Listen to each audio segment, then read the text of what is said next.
भगवान की जय। माऊली ज्ञानेश्वर महाराज की जय। जगद्गुरु तुकाराम महाराज की जय। हिंदवी स्वराज्याचे सरसंस्थापक छत्रपती शिवरायांना मानाचा मुजरा करतो। आज संतश्रेष्ठ श्री ज्ञानेश्वर महाराजांच्या 750व्या जयंतीच्या निमित्ताने सुवर्ण कलश आरोहण आणि पूजन या अतिशय नेत्रदीपक सोहळ्यामध्ये मंचावर उपस्थित असलेले महाराष्ट्राचे लोकप्रिय उपमुख्यमंत्री आणि ज्यांनी सांगितलं की ते उपमुख्यमंत्री म्हणून नाही तर एक वारकरी म्हणून मी आलो आहे, असे सन्माननीय श्री एकनाथ शिंदेजी, आमचे सहकारी मंत्री जयकुमार गोरेजी, या संस्थांचे अध्यक्ष जिल्हा व सत्र न्यायाधीश श्री महेंद्र महाजनजी, माननीय नीलमताई गोरे, आपण सर्वच ज्यांचं मार्गदर्शन घेतो या संपूर्ण वारकरी संप्रदायाचे अर्धव्यू श्री मारुती महाराज कुरेकरजी,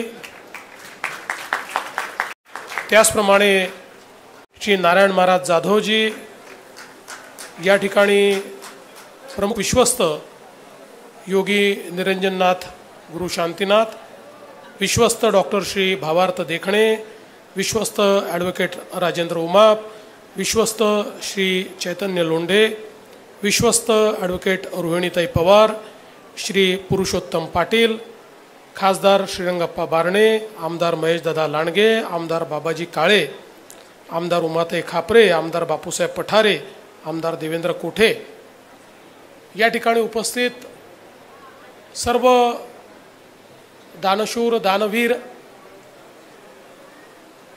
असे आमचे नागरिकगण, सर्व भगिनी आणि बंधूंनो, सर्वप्रथम सर्वांना मी भारताच्या स्वातंत्र्य दिनाच्या खूप खूप शुभेच्छा देतो आणि आपलं स्वातंत्र्य चिरायू हो अशा प्रकारची ज्ञानेश्वर माऊलींच्या चरणी प्रार्थना देखील करतो। आणि आज जन्माष्टमीचा दिवस आहे। आपल्याला माहिती आहे की योगेश्वर श्रीकृष्णाला आपण पूर्ण अवतार मानतो आणि या पूर्ण अवताराने ज्या प्रकारे जीवनाचा मार्ग आपल्याला दाखवला आणि कुरुक्षेत्राच्या मैदानामध्ये ज्यावेळी पार्थ लढायला तयार नव्हता आणि धर्मयुद्ध मी लढू शकत नाही असं सांगत होता, त्यावेळी विश्वरूप दर्शन देत जगातलं सगळ्यात मोठं ज्ञान भगवत गीता ही योगेश्वर श्रीकृष्णांनी सांगितली आणि त्याच पवित्र दिवशी ही गीता सामान्यातल्या सामान्यापर्यंत मराठीमध्ये ज्यांनी पोचवली, हे वैश्विक ज्ञान सामान्य माणसापासून जे कदाचित दूर होतं ते त्याच्यापर्यंत पोचवलं। अशा ज्ञानेश्वर माऊलींच्या या मंदिराच्या कळशाचं आरोहण, सुवर्ण कळशाचं आरोहण हे आज होत आहे। यापेक्षा सुंदर अशा प्रकारचा योगायोग हा दुसरा कुठलाच असू शकत नाही आणि म्हणून मी सर्व विश्वस्त मंडळीचं मनापासून अभिनंदन करतो आणि त्यांचे आभार देखील मानतो। खरं म्हणजे अध्यक्ष तर प्रत्यक्ष न्यायाधीश महोदय आहेत, पण सगळे जे विश्वस्त आहेत, मला अतिशय आनंद वाटतो की ही नवीन पिढी आहे, सगळे सुशिक्षित आहेत, शिकले सवरले आहेत आणि लौकिक ज्ञानासोबत आध्यात्मिक ज्ञान देखील यांनी सर्वांनी प्राप्त केलेलं आहे। वारकरी संप्रदायाची जी मूल्ये आहेत त्या मूल्यानुरूप काम करण्याचा प्रयत्न करणारे असे सगळे विश्वस्त, मला असं वाटतं की इतकं चांगलं सुवर्ण कलशाचं काम या ठिकाणी होऊ शकलं. आणि शिंदे साहेबांनी खरं आहे की केवळ घोषणा झाली आणि अनेक दानशूर सर्व आपल्या पुढे आली आणि आपापल्या परीनं प्रत्येकाने त्या ठिकाणी दान दिलं. मी तर असं म्हणेल याला दान म्हणणं योग्य नाही आहे, हे आपलं समर्पण आहे. प्रत्येकाने आपापलं समर्पण दिलं आणि त्या समर्पणातनं हा सुवर्ण कलश या ठिकाणी उभा राहिला. आणि या समर्पणामध्ये कलशाचं काम हे आमच्या शिंदे साहेबांनी केलं, हे देखील अत्यंत महत्त्वाचं आहे. आणि आज एकीकडे सुवर्ण कलशाचं आपण आरोहण केलं आहे, त्याचं पूजन केलेलं आहे. आणि मगाशी योगीजींनी सांगितलं मध्ये बोटावर मोजणारी मंदिरं आहेत की ज्या ठिकाणी संपूर्ण सुवर्णाचा कलश आहे. सुवर्ण कलश तर अनेक ठिकाणी आहे, पण संपूर्ण सुवर्णाचा कलश हा फार कमी ठिकाणी आहे. आणि आज त्यामध्ये आळंदीची भर या ठिकाणी पडली आणि माऊलीच्या या मंदिराची भर पडली. ही खरोखर आपल्या सगळ्यांकरता आनंदाची गोष्ट आहे. आणि त्या जे मुख्य द्वार आहे त्याचंही आपण या ठिकाणी पुनरुज्जीवन करण्याकरता भूमिपूजन केलेलं आहे. महादजी शिंदे ज्यांनी खऱ्या अर्थानं छत्रपती शिवरायांनी तयार केलेलं हिंदवी स्वराज्य हे ज्यावेळी पानिपतच्या लढाईनंतर पूर्णपणे घायाळ होतं आणि अनेकांना असं वाटायचं की आता मराठा साम्राज्याचा अस्त झाला, हे साम्राज्य पुन्हा उभं राहू शकत नाही. अशा काळामध्ये पुन्हा एकदा त्या साम्राज्याला जोर देत केवळ 10 वर्षामध्ये दिल्लीचं तख्त पुन्हा एकदा जिंकणारे महादजी शिंदे होते. आणि म्हणून त्यांच्यासारखा योद्धा, त्यांच्यासारखा व्यासंगी, त्यांच्यासारखा कवी, त्यांच्यासारखा गीतकार, त्यांच्यासारखा गझल, त्यांच्यासारखा या ठिकाणी नाट्यकर्मी, तुम्ही सांगा ती विधा आणि सांगा ती कला, ज्या शौर्य आणि प्रतापी अशा व्यक्तीला त्या ठिकाणी उपलब्ध होती, अशा महादजी शिंद्यांच्या या बहादराचं देखील आज भूमिपूजन झालंय. आणि आनंदाची गोष्ट आहे की मध्यंतरीच्या काळामध्ये आपण फार विचार न करता सगळीकडेच त्या त्यावेळेच्या अनुकूलतेनुसार सिमेंट कॉन्क्रीटची काही भर टाकून दिली, वेगळ्या पद्धतीचं बांधकाम करून, त्यामुळे याचं जे अभिजात सौंदर्य आहे ते कुठेतरी कमी झालं होतं. पण आता या पुनर्निर्माणामुळे ते सौंदर्य देखील पुनर्प्राप्त होईल. आणि म्हणून मी त्याही करता विश्वस्तांचा अतिशय मनापासून या ठिकाणी आभार मानतो. आणि महत्त्वाचं म्हणजे जे ऑडिओ बुक या ठिकाणी आपण तयार केलं आहे, मी आपलं खूप मनापासून आभार मानेन, आपलं अभिनंदन करेन. खरं म्हणजे या ठिकाणी आमचं जे गीतेचं तत्वज्ञान आहे, हे तत्वज्ञान खऱ्या अर्थानं जगातलं सर्वोत्तम तत्वज्ञान आहे. आणि आज केवळ आम्ही हे सांगत नाही, तर जगातल्या प्रगत देशांमध्येही हे तत्वज्ञान स्वीकारलं जातं आहे. आणि असं हे तत्वज्ञान, ज्या तत्वज्ञानाला 9000 ओव्यांच्या माध्यमातनं आपल्या जनसामान्यांपर्यंत माऊलींनी पोचवलं आणि त्याला अगदी सोप्या शब्दामध्ये त्यातलंही तत्वज्ञान हे पसायदानाच्या माध्यमातून आपल्यापर्यंत आणलं. मला असं वाटतं की ते आता सगळ्या भाषांमध्ये या ठिकाणी उपलब्ध होणार आहे. आणि केवळ भारतीय भाषा नाही, तर रशियन असेल, स्पॅनिश असेल, जर्मन असेल, फ्रेंच असेल, इटालियन असेल, अशा सगळ्या भाषांमध्ये हे तत्त्वज्ञान या ठिकाणी आणण्याचं काम करण्यात आलं. मला असं वाटतं हे खूप महत्त्वाचं आहे आणि म्हणून मी खरोखर आपलं अतिशय मनापासून अभिनंदन करतो. आज आपण सगळे पाहू शकतो की आपली जी भारतीय ज्ञान परंपरा आहे, या देशाच्या इतिहासामध्ये अनेक वेळा राजकीय गुलामगिरी आपल्याला स्वीकारावी लागली. अनेकांनी आक्रमण करून आपल्याला राजकीय गुलाम केलं, पण आमच्या सांस्कृतिक मूल्यांना कोणी कधीच गुलाम करू शकलं नाही. कारण आमच्याकडे एक इतकी मोठी सांस्कृतिक परंपरा होती. ज्या ज्यावेळी आमच्यावर आक्रमण झालं त्यावेळी या सांस्कृतिक परंपरेने आमचा विचार आणि आमची मूल्य जिवंत ठेवली. आणि त्याचं सगळ्यात मोठं प्रतीक जर काही असेल तर तो आमचा वारकरी संप्रदाय आहे, की ज्या वारकरी संप्रदायानं ही आमची शाश्वत आमची जी शाश्वत भारतीय मूल्य आहेत, आमचं जे हिंदू तत्वज्ञान आहे, आमचा जो सनातन धर्म आहे, या प्रत्येकाची मूल्य जोपासून ती पुढच्या पिढीपर्यंत नेली. आणि म्हणून राजकीय गुलामगिरी आली, मात्र वैचारिक गुलामगिरी आम्ही स्वीकारली नाही.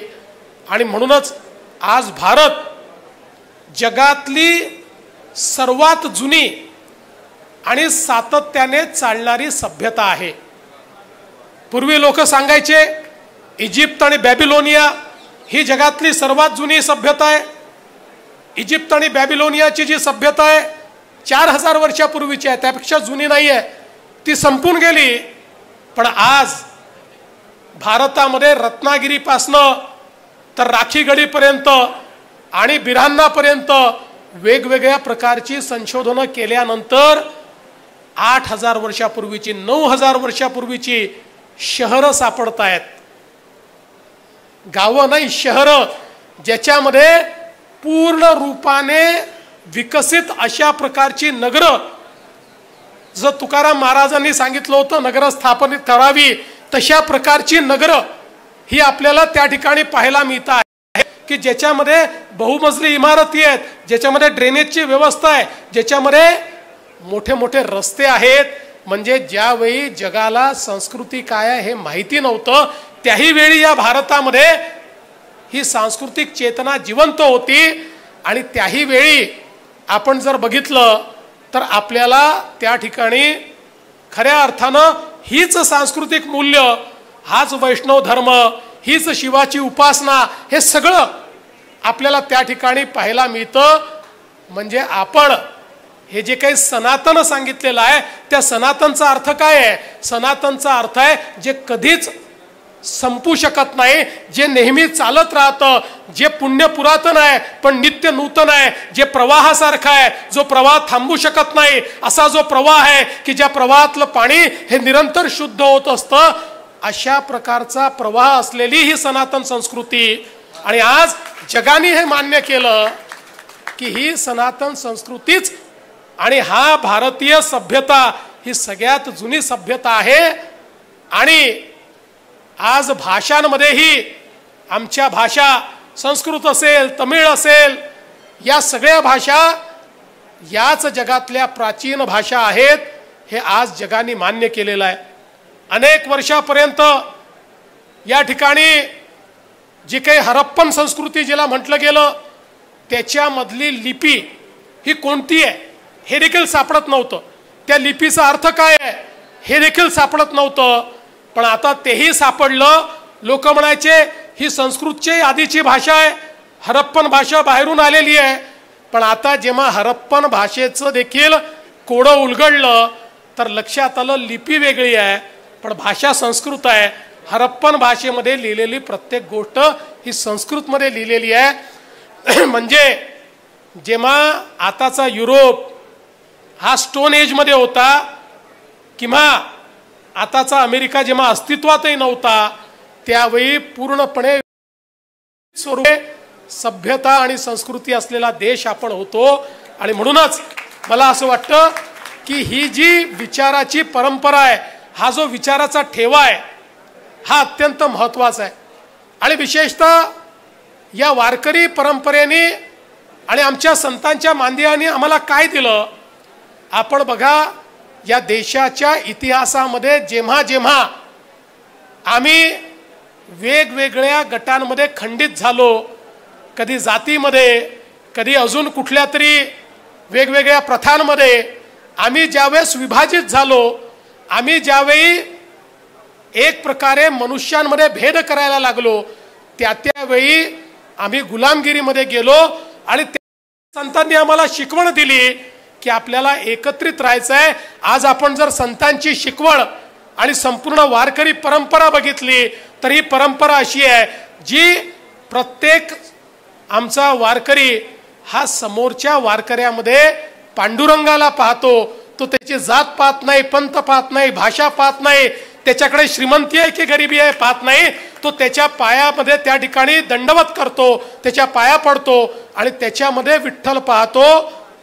ही जी काही संस्कृती आम्हाला दिलेली आहे, ज्ञानेश्वर माऊलींना देखील संन्यासाची मुलं म्हणून त्या ठिकाणी हिणवलं गेलं. त्या वेळेच्या समाजाने अनेक प्रश्न उभे केले आणि या प्रश्नांमध्ये जेव्हा समाज विभाजित झाला त्यावेळी आम्ही गुलामगिरीकडे गेलो आणि म्हणून संत समाजाने आमच्या सगळ्या समाजाला सांगितलं आपल्याला एकत्रित राहावं लागेल, तरच आपण एकत्रित विकास करू शकू, तरच आपण एक चांगला समाज तयार करू शकू. आणि हीच संतांची शिकवण, ही शाश्वत शिकवण आहे आणि माऊलींची शिकवण देखील तीच शिकवण आपल्याला या ठिकाणी मिळालेली आहे. कारण माऊलींनी पसायदानाच्या माध्यमातून कुठल्या व्यक्तीकरता दान मागितलेलं नाही, कुठल्या परिवाराकरता दान मागितलेलं नाही, केवळ वैष्णवांकरता देखील दान मागितलेलं नाही, संपूर्ण विश्वाकरता दान मागितलेलं आहे.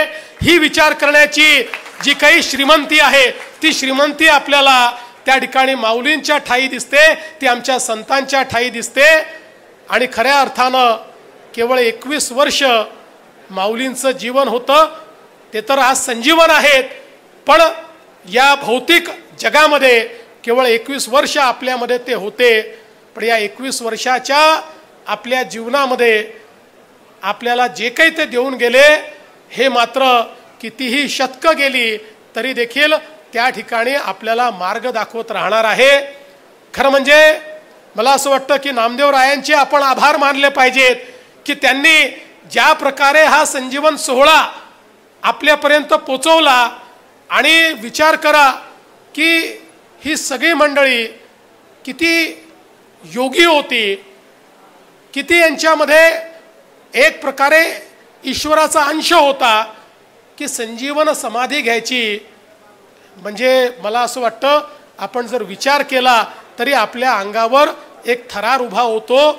पण अशा प्रकारे इतकं मोठं कार्य करायचं आणि म्हणूनच आज ज्यावेळी आपण या ठिकाणी येतो त्यावेळी त्यांनी तयार केलेली ऊर्जा ही आपल्याला प्राप्त होत असते आणि ती ऊर्जा आपल्याला सन्मार्ग दाखवते. ती ऊर्जा आपल्याला चांगलं कार्य करण्याची शक्ती त्या ठिकाणी देते. आणि म्हणूनच आज इतक्या चांगल्या कार्यक्रमामध्ये तुम्ही आम्हाला बोलवलं. बघा, शेवटी आमच्याही मात्या पित्यांनी काहीतरी चांगली कामं केली असतील म्हणून आम्हाला प्रत्यक्ष या मंदिराच्या कळसारोहणाच्या कार्यक्रमामध्ये प्रमुख अतिथी म्हणून येता आलं. आणि म्हणून मी आपल्या सर्वांचे अतिशय मनापासून आभार मानतो, सर्व दानदात्यांचे आभार मानतो आणि माझं बोलणं संपवतो. धन्यवाद.